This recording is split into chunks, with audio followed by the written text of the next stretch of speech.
Ciao amici! Questa è una ricetta per 2 persone per i passatelli.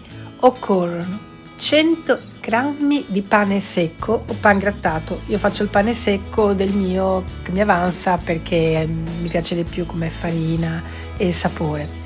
Poi aggiungete altri 100 grammi, ma stavolta di formaggio in polvere, e mescolate, e aggiungete poi 2 uova. Aggiungerete poi un po' di spezie, fra cui un pizzico di sale e un po' di noce moscata.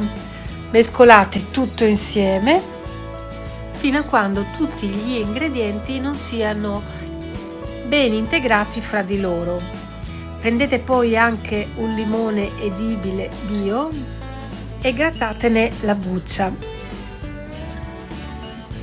Adesso raggruppate tutte le varie briciole di questo impasto che avete mescolato appunto anche con l'aroma naturale di buccia di limone, e avvolgete questo impasto con della pellicola, chiudetelo bene e lasciatelo riposare 30 minuti.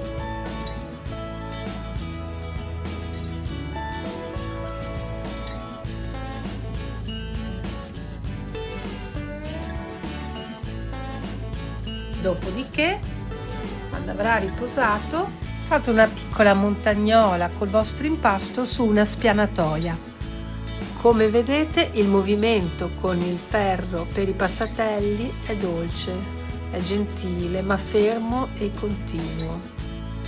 Io uso i guanti perché bisogna, durante la procedura con il ferro, riunire sempre tutte le varie briciole che si staccano dall'impasto, ed va benissimo così come impasto. Ecco, non ci sono ingredienti dell'industria alimentare, no, è proprio naturalissima come ricetta. Se non avete il ferro per i passatelli e non lo rimediate in un mercatino o in internet, o non vi va di comprarlo, probabilmente avrete uno schiacciapatate, potete usare quello. Chiaramente vi cambia, farete la pagnotta fosse come una patata, lo metterete dentro e schiaccerete sul piatto. Qui io vi mostro il procedimento originale, poi è chiaro una sdora, come viene chiamata in Romagna, magari più anziana, più avessa, può dare forse delle spinte ancora più sagge date dall'esperienza.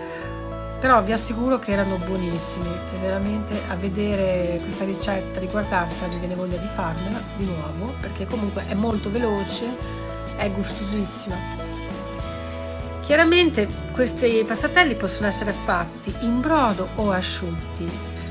Se avete deciso di farli in brodo, è una buona idea preparare il brodo, vegetale o di carne, come preferite, proprio durante quella mezz'oretta in cui la pasta, l'impasto riposa nella pellicola, e ognuno ha le sue, preferenze. Se invece volete farli asciutti, basterà far bollire l'acqua, buttarli dentro un paio di minuti, tirarli fuori e poi condirli. Vi assicuro che anche asciutti sono atomici, sono veramente buonissimi. Dopo, se sono asciutti, li potete condire con le verdure, con la pancetta, con quello che preferite. No, la panna, vi direi di no, le uova, però anche con piccole verdurine tagliate, un piccolo leggero soffritto, eccezionali. Ovviamente non il ragù e neanche il pomodoro, perché sono troppo pesanti, vanno a ricoprire un profumo.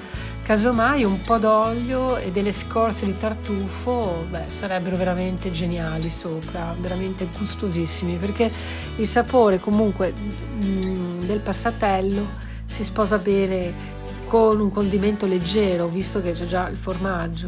E casomai, se volete fare una cosa particolarmente più forte come sapore, potete usare del formaggio particolare, più stagionato e saporito. E dopo qui cambia il sapore originale, perché si va più a giocare su una tradizione locale, perché se siete sardi avrete dei prodotti particolarissimi, eccezionali, diversi da quelli romagnoli, diversi da quelli piemontesi, diversi da quelli calabresi. Quindi dopo io non mi sento di dire quale sia meglio, proprio per una questione di gusto, e perché purtroppo non conosco tutti i formaggi buoni d'Italia, che sono sicuramente tantissimi. Tornando invece a chi li vuole fare in brodo, consiglio di mettere nel brodo anche un po' di patata, chiaramente tagliata fine, cipolla, cioè se è stato un piccolo soffritto. Il brodo vegetale va benissimo, volendo c'è anche quello di carne. E poi quando bolle e i vostri passatelli avete terminato di farli, li buttate dentro. Questi vengono a galla, in un paio di minuti sono pronti e vanno serviti belli fumanti. Questa è una ricetta che va benissimo d'autunno, la sera, a pranzo, d'inverno, e comunque ribadisco che il passatello è eccezionale anche quando è asciutto. Se per caso non avete mai mangiato i passatelli, io vi sconsiglio veramente di comprarli già fatti nei supermercati, perché magari vedete delle vaschette belle preparate con un passatello lungo, giallissimo, però vi assicuro che il sapore è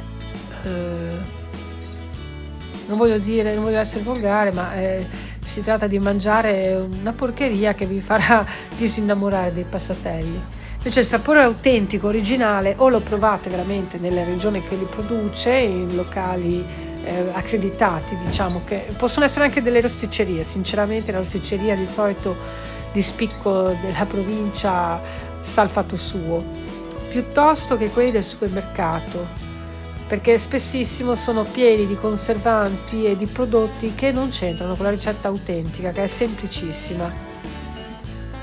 È veramente semplicissima. Se volete farlo per 4 persone, moltiplicate le dosi, quindi 4 uova e 200 g di formaggio e 200 g di pane secco. Potete anche comprare il pan grattato, però a me viene meglio col mio. Non so, forse può essere che quando faccio il pane ci metto un filo d'olio, oppure è perché è condito fondamentalmente anche con del rosmarino. Allora io sento un aroma che è buonissimo anche col timo. Comunque questo è un piatto di passatelli realizzato con una ricetta per 2, quindi 100 g, è facilissima, 100 g di formaggio, 100 g di pan grattato, 2 uova, un pizzico di sale, un pizzico di noce moscata, un po' di aroma genuino di limone edibile grattato sopra, quindi biologico, e via, è fatta. Che ci è voluto? Ci si è messo più tempo ad aspettare quella mezz'oretta che riposasse l'impasto, che però la utilizzate preparando o un soffritto gustoso asciutto, un condimento. Ecco, chiaramente se fate col tartufo evitate il soffritto con la cipolla e l'aglio, perché diventa troppo peccaminoso, troppo saporito. Ricordatevi, se non avete mai conosciuto il passatello, che è un sapore molto particolare, deciso ma delicato al tempo stesso. Da noi va molto di moda in area emiliano-romagnola farli anche col formaggio di fossa, che è molto rinomato qua, e sono ottimi anche quelli. Buona preparazione e buon assaggio a tutti. Ciao!